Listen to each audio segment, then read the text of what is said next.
여러분 반갑습니다. 예, 오랜만에 본 우리 지체도 있고 너무 반가운 것 같습니다. 지난 시간부터 계속해서 욥기 말씀을 보고 있습니다. 욥은 동방에서 가장 훌륭한 자라고 지난 시간에 우리가 배웠고요. 또 부자였다고 했습니다. 욥은 사람들에게 칭찬받는 자였고 또 하나님께서 특별히 그를 극찬했었습니다. 하나님께서 욥을 칭찬하시자 사탄은 어찌 까닭 없이 하나님을 경외하겠습니까? 그의 소유물을 다시 뺏어가시면 틀림없이 하나님을 향해서 욕할 것입니다. 이렇게 말했습니다. 사탄은 욥의 신앙을 깎아내리고 또 그의 신앙이 기복적인 신앙이고 또 천박한 신앙이라고 깎아내리고자 그렇게 한 의도였습니다. 그런데 하나님은 하나님 자신의 이름에 명예를 걸고 욥에게 시험을 허락했습니다. 욥이 가진 신앙이 순수한 신앙이라는 것을 욥이 입증할 수 있도록 기회를 주신 것입니다. 세상이 볼 때 세상적인 복을 받아야만 좋은 신앙을 가질 수 있는 것이 아니라 세상적인 복이 없어도 하나님을 예배하는 고결한 신앙을 욥이 입증할 수 있도록 기회를 주신 것입니다. 하나님은 그때부터 욥의 편에 서서 비록 욥이 볼 수는 없지만 욥을 응원하시고 또 그가 시험을 통과해서 믿음이 성숙해지기를 바라고 계셨습니다. 여러분, 욥은 어떻게 이러한 시험을 통과할 수 있을까요? 오늘 말씀의 제목은 고난 중에 견딜 수 있는 이유입니다. 오늘 말씀을 통해서 우리는 고난의 시간을 통과할 때 어떤 마음 자세로 통과할 수 있는지 생각해 보고자 합니다. 첫 번째는 자녀와 물질, 세상적인 복이죠. 세상적인 복으로는 그것이 살아야 할 궁극적인 이유는 아니라는 것입니다. 하나님의 허락을 받은 사탄은 욥을 시험하기 시작했습니다. 욥기 1장에 보면 시험의 내용이 나와 있습니다. 욥기 1장 14절 15절을 보면 스바 사람들이 소와 나귀를 빼앗고 칼로 종들을 죽였습니다. 1장 16절에서는 갑자기 하늘에서 불이 떨어져서 양들과 종들을 불살랐습니다. 또 17절에서는 갈대아 사람들이 낙타를 빼앗고 종들을 죽였습니다. 그리고 마지막에는 1장 18, 19절에 나와 있는데요. 거친 큰 바람이 욥의 자녀들이 모여있던 집의 모퉁이를 쳐서 그 집에 있던 자녀들, 아들이 7명이고 딸이 3명이었거든요. 모조리 죽게 되었습니다. 이 4가지 사건이 거의 동시에 차례대로 순식간에 일어난 참사였습니다. 여러분, 이 이야기를 들은 욥의 마음은 어땠을까요? 욥은 이제 자신과 아내와 그리고 4명의 종만이 살아남고 다 없어져 버렸습니다. 순식간에 일어난 사고 또 자연재해 때문에 엄청난 슬픔, 견딜 수 없는 슬픔이 있었을 것입니다. 그러면 이때 욥의 반응은 무엇이었습니까? 우리 욥기 1장을 한번 찾아보겠습니다. 욥기 1장 20절에서 22절 말씀 같이 한 목소리로 읽겠습니다. 욥이 일어나 겉옷을 찢고 머리털을 밀고 땅에 엎드려 예배하며 이르되 내가 모태에서 알몸으로 나왔사온즉 또한 알몸이 그리로 돌아가올지라. 주신 이도 여호와시요 거두신 이도 여호와시오니 여호와의 이름이 찬송을 받으실지니이다 하고, 이 모든 일에 욥이 범죄하지 아니하고 하나님을 향하여 원망하지 아니하니라. 아멘. 욥은 극심한 슬픔 속에서도 정신을 꽉 붙들고 가장 먼저 하나님께 예배했습니다. 슬픔과 고통 가운데서도 예배를 멈추지 않았죠. 예. 여러분 어떤 상황에도 우리가 예배를 멈추지 않기를 바랍니다. 예. 아멘. 겉옷을 찢고 머리털을 밀고 통곡했지만 그는 여호와의 이름을 찬송했습니다. 주신 이도 여호와시오 거두신 이도 여호와이십니다 라고 찬송했습니다. 우리가 욥의 신앙을 배우기를 바랍니다. 어떤 상황에서도 하나님의 주권을 인정하고 우리의 입술로 하나님을 향하여 원망하지 않기를 바랍니다. 여기에서 우리는 자녀를 잃은 아버지의 슬픔, 그 슬픔의 원형을 생각해 보고자 합니다. 자녀를 잃은 아버지의 슬픔은 가장 대표적인 것이 하나님 아버지의 슬픔입니다. 하나님은 독생자 예수 그리스도를 너무나 사랑했죠. 하나님은 예수님께서 요단강에서 세례를 받으시고 물에서 올라오실 때 말씀하셨습니다. 마태복음 3장 17절입니다. 하늘로부터 소리가 있어 말씀하시되 이는 내 사랑하는 아들이요 내 기뻐하는 자라, 이렇게 말씀했습니다. 예수님을 얼마나 사랑했습니까? 또 제자들과 함께 변화산에 올라가셨을 때 빽빽한 구름 가운데서도 마태복음 17장 5절에서 이렇게 기록되어 있습니다. 말할 때에 호련히 빛난 구름이 그들을 덮으며 구름 속에서 소리가 나서 이르되 이는 내 사랑하는 아들이요 내 기뻐하는 자니 너희는 그의 말을 들으라, 이렇게 말씀하셨습니다. 두 번 다 반복되죠. 내 사랑하는 아들이요 내 기뻐하는 자라.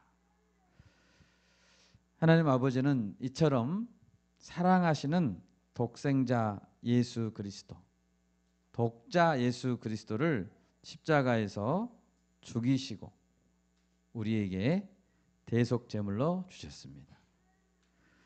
예수님은 하나님이 가진 모든 것이었습니다. 하나님이 가진 가장 소중한 분이 예수님이셨습니다. 그런데 하나님은 그 전부를 내어주시고 우리를 구원하기를 기뻐하셨습니다. 여러분 우리가 많은 것을 잃을 때가 있죠. 예.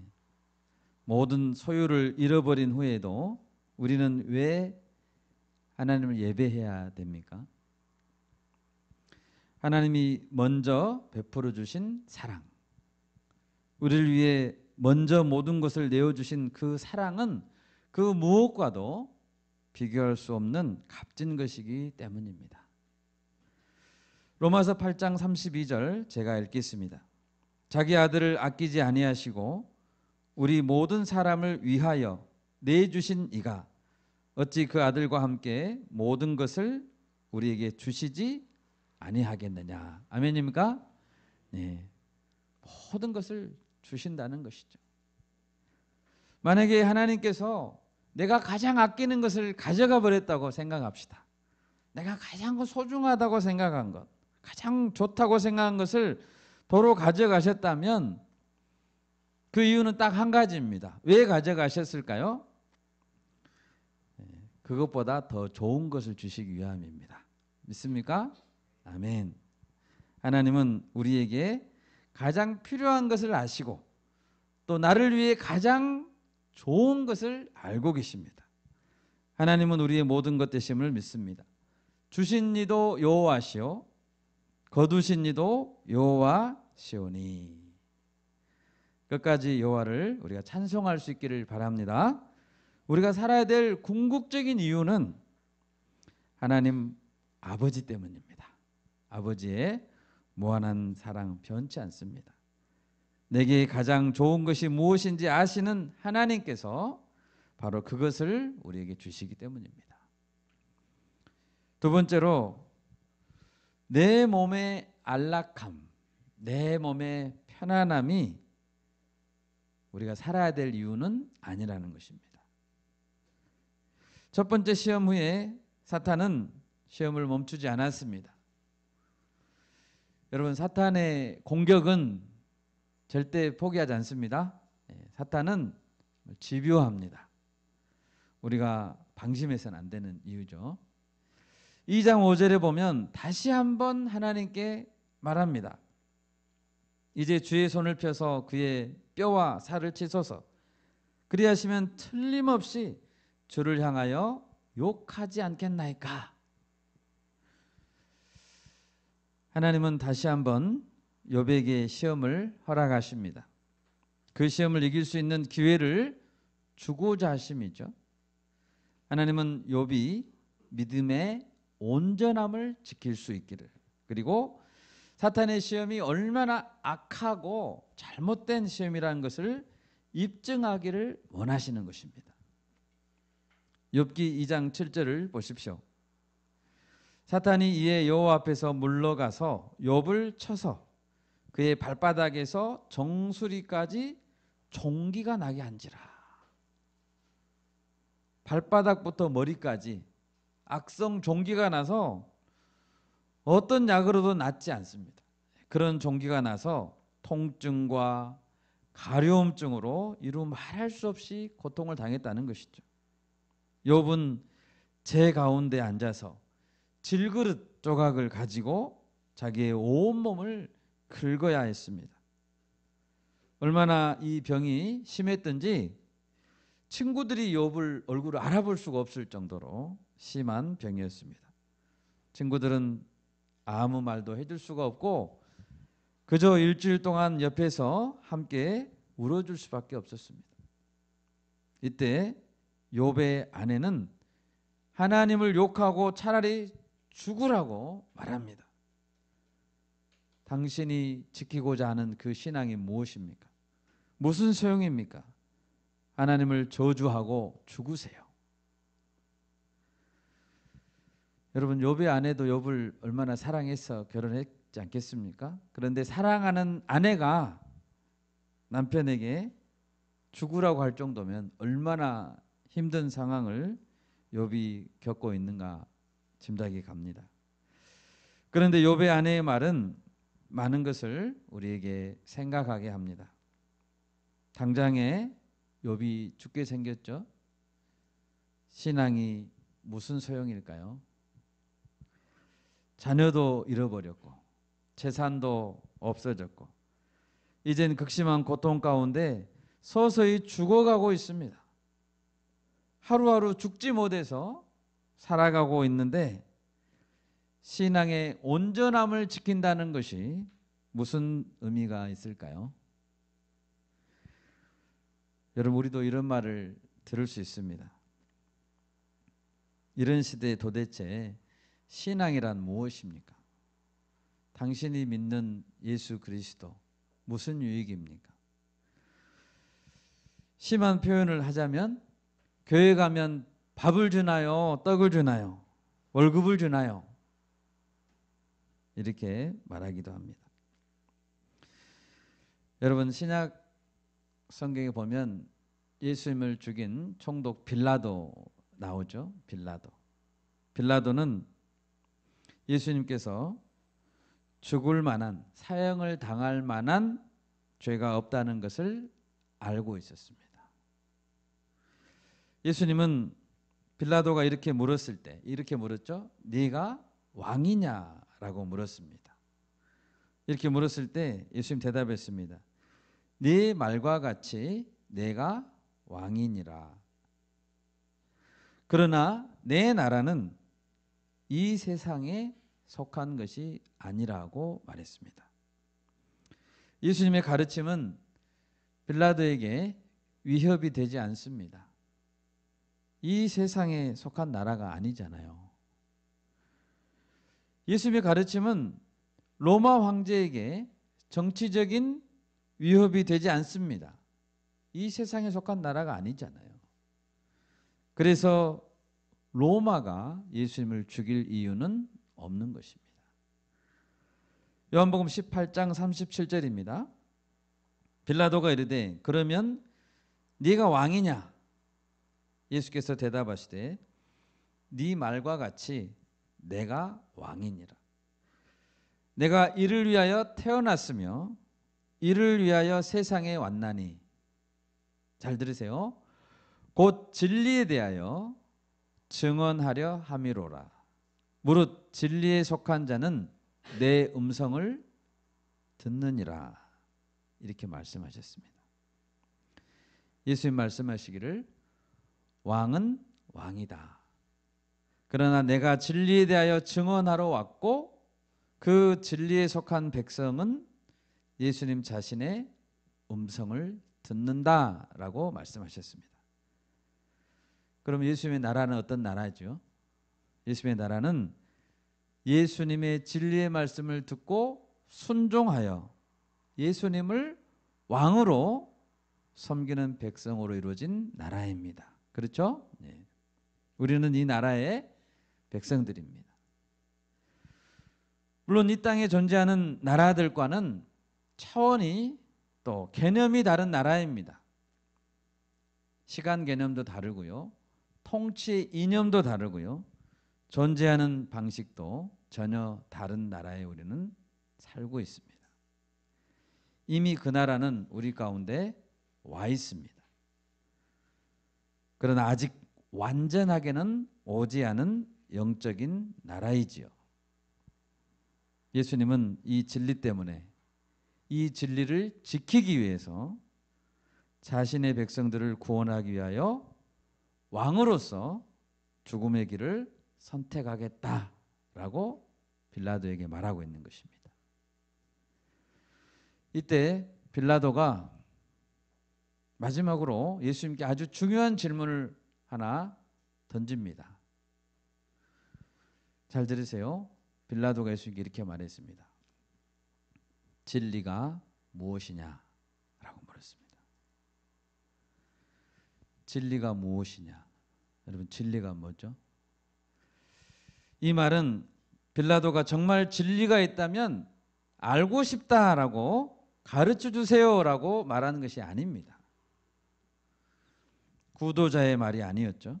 빌라도의 이 말은 도대체 당신이 이처럼 목숨까지 던질 만한 그 진리라는 것이 무엇이란 말이요? 무슨 소용이란 말이요? 당신은 죽게 생겼는데, 이 말입니다. 빌라도는 비아냥거린 것이죠. 진리를 붙들고 죽어야 한다면 무슨 소용이냐? 진리가 밥 먹여주냐? 이런 뜻입니다. 여러분, 이것은 세상이 예수님을 이해하는 방식입니다. 정치와 경제, 가난 문제를 해결해 줄 수 없고 생명을 살릴 수 없다면 진리는 무슨 소용이란 말인가? 너의 생명을, 지금 죽어가는 생명을 살릴 수 없다면 그 진리는 무슨 소용이란 말인가? 라는 뜻입니다. 여러분, 그렇습니까? 진리는 소용이 없습니까? 그렇지 않습니다. 여러분, 왜 진리가 중요한 것이죠? 왜 진리 때문에 예수님은 죽을 수 있습니까? 요한복음 14장 6절 말씀입니다. 예수께서 이르시되 내가 곧 길이요 진리요 생명이니 나로 말미암지 않고는 아버지께로 올 자가 없느니라고 말씀하셨습니다. 지금 우리가 살고 있는, 우리가 두 발로 디디고 서 있는 이 땅, 빌라도가 예수님 앞에서 갑을 중에 갑으로 서 있죠. 갑. 내가 너를 살릴 수도 있고 내가 너를 죽일 수도 있는 권한이 있다는 걸 너는 모르느냐? 라고 말하고 있습니다. 거들먹거리면서 이야기하고 있는 것이죠. 그 빌라도가 거들먹거릴 수 있는 근거인 로마, 그 로마가 전부가 아니라는 것입니다.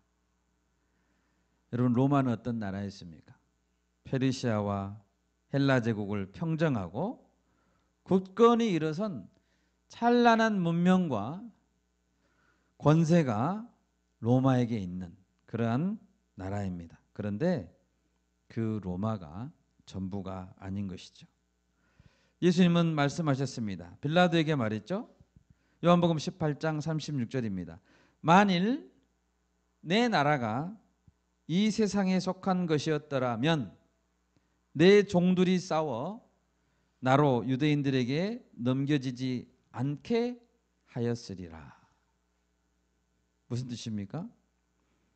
예수님의 나라는 이 세상에 속한 것이 아니라고 했죠. 만약 이 세상에 속한 것이라면 내 종들이 가만히 있지 않을 거라는 것이죠. 나로 유대인들에게 넘겨지지 않게 하였을 것이다 라고 말하고 계신 것입니다. 예수님이 자신의 종들로 싸워서 유대인들에게 넘겨지지 않게 하려는, 그렇게 하지 않으려는 것은 그 방법으로는 그들을 구원할 수 없기 때문입니다. 여러분, 왜 진리를 붙들어야 합니까? 예수님의 진리를 통하지 않고서는 하나님 아버지의 나라로 들어갈 수 없기 때문입니다. 예수님의 진리가 곧 생명이요 구원이기 때문입니다. 세례 요한은 바리새인들에게, 자신들에게 다가오는 유대인들을 향해서 외쳤습니다. 속으로 아브라함이 우리 조상이라고 생각하지 말라. 내가 너희에게 이르노니 하나님이 능히 이 돌들로도 아브라함의 자손이 되게 하시리라. 마음속으로 진리를 따르지 않으면서도 나는 아브라함의 후손이니까 천국에 들어갈 수 있다라고 착각하지 말라는 것이죠. 세상은 이 경고를 들어야 합니다. 이미 도끼가 나무 뿌리에 놓였으니 좋은 열매를 맺지 아니하는 나무마다 찍혀 불에 던져지리라. 도끼가 나무의 뿌리에 이렇게 놓여졌다는 것은 이제 찍혀질 날이 얼마 남지 않았다는 것이죠. 여러분, 진리란 무엇일까요? 눈에 보이는 축복, 눈에 보이는 성공과 재물과 자녀와 내 몸의 편안함과 안락함, 병이 없는 것, 오래 사는 것, 이것이 우리가 살아야 되는 이유가 아니라는 것이죠. 여러분, 이것들로는 구원을 줄 수 없기 때문이에요. 그러므로 이것들이 있든지 없든지, 욥에게는 지금 그것이 있다가 사라져 버렸죠. 그것들이 있든지 없든지 그것과 전혀 다른 차원의 하나님의 나라를 우리는 찾아야 한다는 것입니다. 그 나라가 영원한 나라이고 진정한 가치가 있는 나라이기 때문에 그 나라에 들어가야 되고 우리는 그것을 위해서 믿음을 지켜야 한다는 것입니다. 여러분, 우리가 예수님의 나라에 소망두기를 바랍니다. 아멘. 예수님이 붙드신 진리, 당장에 십자가가 눈앞에 있지만, 예수님 눈앞에 십자가 있잖아요. 십자가가 있지만 그 진리를 지키기 위해 고난의 길을 말없이 가신 예수님, 그것을 우리가 붙들 수 있기를 바랍니다. 아내의 말을 들은 욥은 그러면 어떻게 대답했을까요? 아내가 하나님을 저주하고 죽으라고 했잖아요. 욥은 끝까지 온전한 신앙을 지키고자 했습니다. 욥기 2장 10절 말씀입니다. 그가 이르되 그대의 말이 한 어리석은 여자의 말 같도다. 우리가 하나님께 복을 받았은즉 화도 받지 아니하겠느냐 하고 이 모든 일에 욥이 입술로 범죄하지 아니하니라. 여러분, 예수님은 십자가를 앞두고 겟세마네 동산에서 기도하셨습니다. 그때 어떤 기도를 드렸죠? 마태복음 26장 42절입니다. 다시 두 번째 나아가 기도하여 이르되 내 아버지여 만일 내가 마시지 않고는 이 잔이 내게서 지나갈 수 없거든 아버지의 원대로 되기를 원하나이다. 욥은 그 잔을 마셔야 되는 것이죠. 이 잔이 내게서 지나갈 수 없거든 아버지의 원대로 마실 수 있는 믿음을 주십시오라고 기도하셨습니다. 누가복음 22장 44절에서도 예수께서 힘쓰고 애써 더욱 간절히 기도하시니 땀이 땅에 떨어지는 핏방울 같이 되더라. 예수님은 믿음을 지키기 위해서 땀방울이 핏방울처럼 되도록 기도하셨다는 것이죠. 여러분, 우리가 살아야 될 이유, 고난 중에도 살게 하는 이유는 자녀 때문도 아니고 재물의 축복, 성공, 무병장수 때문도 아닙니다. 예수님께서 죽음을 눈앞에 두고서 순종의 길을 가셨던 이유는 참된 진리를 세우는 것이고 하나님의 의를 이루는 것이었습니다. 예수님이 이렇게 말했죠. 너희는 먼저 그의 나라와 그의 의를 구하라. 그리하면 이 모든 것을 너희에게 더하시리라 말씀하셨습니다. 우리가 예수님의 말씀을 믿고 먼저 그의 나라와 의를 구할 수 있기를 바랍니다. 아멘. 하나님의 나라를 구할 수 있기를 바랍니다. 마지막 세 번째로 욥의 고난을 통해서 우리가 배워야 될 것은 하나님은 우리에게 믿음의 인내를 요구하신다는 것입니다. 욥은 아내 앞에서 믿음을 지켰죠. 그런데 욥도 인간이라서 시간이 점점 지날수록 고통이 줄어들지 않자 한계를 보이기 시작했습니다. 그리고 먼저 그의 생일을 저주했습니다. 3장 1절입니다. 그 후에 욥이 입을 열어 자기의 생일을 저주하니라. 여러분, 생일을 저주했다는 것은 생명의 주인이신 하나님을 간접적으로 원망하는 것이죠. 3장 3절입니다. 내가 난 날이 멸망하였더라면 사내 아이를 베었다 하던 그 밤도 그리하였더라면 하고 생일을 저주했습니다. 여러분, 욥의 생명은 누가 만들었습니까? 여러분의 생명은 누가 만들었습니까? 하나님이시죠. 욥은 우연히 만들어진 것이 아닙니다. 하나님께서 분명한 목적을 가지고 창조한 존귀한 자들입니다. 시편 139편 13절에서 14절 말씀 제가 읽겠습니다. 주께서 내 내장을 지으시며 나의 모태에서 나를 만드셨나이다. 내가 주께 감사하옴은 나를 지으심이 심히 기묘하심이라. 주께서 하시는 일이 기이함을 내 영혼이 잘 아나이다. 아멘. 하나님은 우리의 모든 장기, 오장육부를 만드시고 모든 세포 하나하나까지도 하나님은 다 만드셨는 줄 믿습니다. 아멘. 나를 내 어머니의 모태에서 지으신 분이 하나님이세요. 하나님. 목적을 가지고 만드셨어요. 심히 기묘한 사건입니다. 하나님은 6일간의 창조를 다 마치시고 마지막에 남자와 여자를 창조하셨죠. 그리고 나서 하나님의 소감이 무엇이었습니까? 심히 좋았다라 했죠. 심히 좋았다라. 아담과 하와를 딱 마지막에 만들고 바라보니 너무 좋았다는 거예요. 하나님이 여러분을 만드시고 소감이 뭐였다고요? 심히 좋았다. 옆 사람에게 우리 한번 해볼까요? 옆에 사람 혹시 졸면 꼬집어 주시고 심히 좋았다라 한번 해주세요. 심히 좋았더라. 우리를 만드시고 심히 좋았더라. 그러니까 우리는 생일을 저주하면 안 되겠죠? 하나님을 감사해야지. 내 낱날을 저주하면 안 됩니다. 욥은 생일을 저주했을 뿐만 아니라 자신에게 평온도 없고 안식도 없다고 불평했습니다. 17절 이하에 보면 내가 만약 죽는다면 거기에는 악한 소요가 그치고 거기에는 피곤한 자가 쉼을 얻고 평안하게 있을 것이라고 말합니다. 과연 그렇습니까? 죽으면 평안한가요? 21절에서 욥은 죽기를 구합니다. 음식을 앞에 두고서도 탄식이 나오고 앓는 소리가 물이 쏟아지는 소리같이 쏟아져 나온다라고 말했습니다. 26절입니다.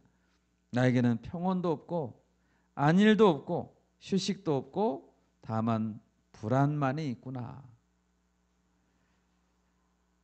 여러분 평온하고 안일하고 휴식 가운데 지내고 싶죠? 네. 그러면 어떤 상태가 정말 안식과 쉼의 상태일까요? 언제 우리는 참 평안을 느낍니까? 사건과 사고가 없고 내 몸에 병이 없고 편안하고 스트레스가 없고 나를 스트레스 주는 과제가 없고 어떤 시험이 없다면 그것은 안식일까요? 그것이 쉼일까요? 그렇지 않습니다. 다윗은 한 번은 자기의 친아들인 압살롬에게 배반을 당했습니다. 그리고 급히 예루살렘을 빠져나가야 했던 때가 있었습니다. 사랑하는 자기 아들이 배반을 하고 자신의 왕좌를 찬탈하고 죽이고자 했습니다. 그럴 때 아버지인 다윗의 마음은 어떻겠습니까? 그런데 다윗은 하나님 안에서 안식을 누렸습니다. 그때 지은 시가 시편 3편입니다. 시편 3편 3절에서 5절 제가 읽겠습니다. 여호와여 주는 나의 방패시요 나의 영광이시요 나의 머리를 드시는 자신이다. 내가 나의 목소리로 여호와께 부르짖으니 그의 성산에서 응답하시는도다. 셀라. 내가 누워 자고 깨었으니 여호와께서 나를 붙드심이로다. 아멘. 자신은 예루살렘에서 도망가야 돼요. 얼른. 자기 아들이 죽이려고 해요. 여러분 이럴 때 안식을 누릴 수 있을까요? 그런데 다윗은 내가 누워 자고 깨었으니 발 쭉 뻗고 편안히 누워서 자고 깰 수 있었습니다. 하나님 안에서 안식이죠. 왜요? 하나님이 나의 방패이시요. 아멘. 나의 영광이시요. 나의 머리를 들어주시는 자이시기 때문입니다. 그 하나님 때문에 안식한 것이죠. 구약에 보면 하박국이라는 선지자가 있습니다. 하박국은 남유다의 말기에 활동한 선지자였습니다. 그 당시 통치자들은 강대국들에게 조공을 바치기 위해서 백성들을 착취했습니다. 바른 말을 선포하는 선지자들을 죽이기까지 했습니다. 힘 있는 자는 잘 살고 힘없고 돈 없는 자는 고달픈 인생을 살아야 했습니다. 그 당시에 바벨론이라는 강대국이 이제 곧 남유다를 쳐들어오기 직전이었습니다. 여러분 나라가 망하기 직전. 여러분 요즘 가자 시티 영상에 보면 처참하죠. 나라가 망하기 직전. 나라가 이젠 망해가는구나. 이런 현실을 눈앞에 직면한 하나님의 백성들, 그들이 가지는 심리적인 압박감, 절망감은 어땠을까요? 통치자들에게도 희망이 없고 선포하는 선지자들도 다 죽이고 나라는 망해가고 남은 건 뭐예요? 죽는 길밖에 없구나. 정말 죽고 싶다라는 생각이 저절로 들게 했을 것입니다. 하박국 선지자 시대. 하나님은 공의와 정의의 하나님이라고 하는데 도무지 보이지 않고 일하시지 않는 것 같고 바르게 살려고 몸부림치는 자들은 너무 고달픈 상황에 놓여 있는 거예요. 여러분 왜 살아야 되죠? 나라가 망해가는데 여러분 왜 살아야 됩니까? 이런 자들에게 여러분은 어떻게 위로할 수 있겠습니까? 여러분 가서 무슨 말 해주실래요? 하박국 한번 찾아보겠습니다. 2장 3절과 4절, 구약성경 1303페이지에 있습니다.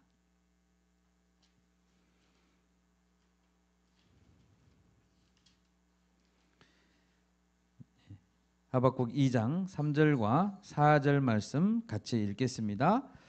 이 묵시는 정한 때가 있나니 그 종말이 속히 이르겠고 결코 거짓되지 아니하리라.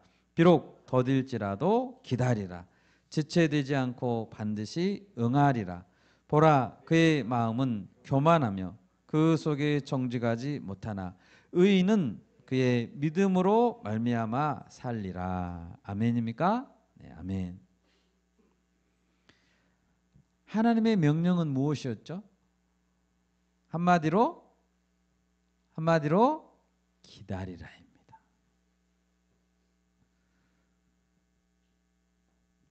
하나님 지금 곧 바벨론이 쳐들어온다니까요. 쳐들어오고 있어요. 말발굽 소리 안 들리세요? 그래도 기다려요? 언제까지 기다려요? 하나님 말씀하시죠. 그래도 기다리라. 그러다가 진짜로 내가 죽으면 어떠실라고요? 죽으면 끝인데요. 하나님 말씀하십니다. 그래도 끝이 아니다. 이 세상이 다가 아니다 라고 말씀하고 계시는 것입니다. 여러분, 하나님의 이 말씀을 믿고 기다리는 것, 믿음을 지키는 것, 그것이 믿음으로 사는 것입니다. 하박국 3장에 보면 3장 14절에서 바벨론의 군대가 회오리 바람처럼 오고 있습니다. 봐보세요. 3장 14절. 그들이 회오리 바람처럼 이르러 나를 흩으려 하며, 유다 백성들은 회오리 바람 앞에 촛불과도 같습니다. 3장 16절. 바벨론이 쳐들어온다는 소식을 들을 때 하박국의 창자가 흔들렸다고 했습니다. 내 창자가 흔들리며 또 입술이 떨립니다. 뼈가 썩어 들어가는 것 같은 고통이 찾아옵니다. 그런데 믿음으로 사는 자는 어떻게 살아야 됩니까? 우리 다 같이 하박국 3장 17절에서 19절까지 한 목소리로 읽겠습니다. 17절에서 19절입니다. 비록 무화과 나무가 무성하지 못하며 포도나무의 열매가 없으며 감람나무의 소출이 없으며 밭에 먹을 것이 없으며 우리의 양이 없으며 외양간에 소가 없을지라도 나는 여호와로 말미암아 즐거워하며 나의 구원의 하나님으로 말미암아 기뻐하리로다. 주 여호와는 나의 힘이시라. 나의 발을 사슴과 같게 하사 나를 나의 높은 곳으로 다니게 하시리로다. 이 노래는 지휘하는 사람을 위하여 내 수금에 맞춘 것이니라. 아멘. 의인은 무엇으로 삽니까? 믿음으로 삽니다. 여러분, 안식과 평안은 어디에 있을까요? 예수님께서는 자신에게 나아오는 자가 쉼을 얻는다라고 말씀하셨습니다. 어떤 자가 쉼을 얻는다고요? 예수님께 나아오는 자. 마태복음 11장 28절에서 30절 한번 같이 찾아볼까요? 마태복음 11장 28절에서 30절 말씀입니다. 우리 다 같이 한번 찾아보겠습니다. 마태복음 11장 28절 30절입니다. 수고하고 무거운 짐진 자들아 다 내게로 오라. 내가 너희를 쉬게 하리라. 나는 마음이 온유하고 겸손하니 나의 멍에를 메고 내게 배우라. 그리하면 너희 마음에 쉼을 얻으리니 이는 내 멍에는 쉽고 내 짐은 가벼움이라 하시니라. 아멘. 여러분, 예수님의 짐은 가볍습니다. 가장 우리를 무겁게 하는 짐은 어떤 짐일까요? 죄의 짐입니다. 사망 권세가 우리를 짓누를 때 우리는 가장 고통스럽습니다. 이 죄의 짐을 벗어버리는 길은 예수님께 나오는 길밖에 없습니다. 그런데 죄의 짐을 벗어버리는 데서 그치지 않고 우리는 예수님이 메어주시는 멍에를 매야 합니다. 오늘 말씀에 보면, 마태복음 말씀에 보면 나의 멍에를 메고 내게 배우라 그랬죠. 예. 그리하면 쉼을 얻어요. 그렇지 않으면 쉼을 얻을 수 없습니다. 쉼을 모릅니다. 마치 두 마리의 소가 하나의 멍에를 메고 앞으로 나아가는 것처럼 예수님과 함께 우리가 멍에를 지고 예수님께 배워야 합니다. 멍에에는 두 마리 소가 이렇게 재야 되거든요. 유대인, 당시의 유대인 그 팔레스타인 시대에는 멍에에 두 마리의 소가 이렇게 멍에를 재야 되는데 예수님과 함께 우리가 멍에를 절하는 것이죠. 예수님이 가면 우리도 따라가고 예수님께 배우라는 것이죠. 그랬을 때 너의 마음이 쉼을 얻는다라고 말했습니다. 여러분, 우리는 멍에를 벗어버리려고 하죠. 예, 다 벗어버리려고 합니다. 그러면 자유롭다고 생각합니다. 그러나 아무 짐이 없이 예수님의 멍에도 없이 그냥 혼자 날아다니는 것은 자유가 아닙니다. 예수님과 짐을 함께 메고 갈 때 쉼과 자유가 있음을 믿습니다. 이제 말씀을 맺고자 합니다. 여러분, 욥은 왜 이런 고난을 당해야 할까요? 욥은 왜 고난을 당했죠? 욥이 알 수 있나요? 욥은 알 수 없습니다. 그러나 욥이 한 가지 분명하게 알 수 있는 것은, 또 알아야 할 것은 하나님께 모든 주권이 달려 있다는 사실입니다. 하나님께서는 하나님의 일을 나타내기 위해서 욥에게 시험을 허락하셨습니다. 하나님께서 이끄시는 대로 욥이 나아갈 때, 특히 기다리고 하나님의 뜻을 보기 원할 때 하나님은 반드시 선한 길로 인도하신다는 그 사실을 욥도 믿어야 되고 우리도 믿어야 합니다. 그리고 그 안에서 안식을 찾아야 합니다. 혹시 우리들 가운데 남에게 말하기 어려운, 견디기 어려운 고난 가운데 있는 분들이 계십니까? 내 생명의 주인이시고 나를 통해 일하시는 하나님을 신뢰합시다. 네, 아멘. 예수님께서 메어 주셨다면 예수님의 멍에를 메고 예수님과 함께 나아가는 저와 여러분이 될 수 있기를 간절히 바랍니다. 네, 아멘.